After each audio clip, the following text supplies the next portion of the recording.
let's start from the beginning. So from the first and second year of MBBS, how one should prepare. So in the first year, that is the most hectic year that one faces during the MBBS, because you shift from your coaching and school towards your college life. So it is very difficult.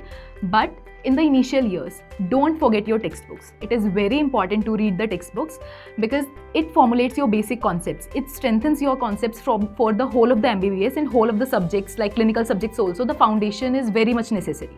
So you start reading the textbooks. If it feels difficult for you, then you can always watch the main videos of the subject. Like from Cerebellum, I used to watch Spurge sir's videos, Garg sir videos, GRG sir's videos also. So you can use those videos first to formulate basic concepts and then try reading the textbooks. It will help you a lot to build concepts. It is my advice personally that do not start MCQs and PG prep from the first year itself. First, foundation is very important. So use your textbooks to make a good foundation. Use your practical skills, improve your practical skills, improve your basic foundations to get a good rank finally in the MBBS as well as in the PG prep also.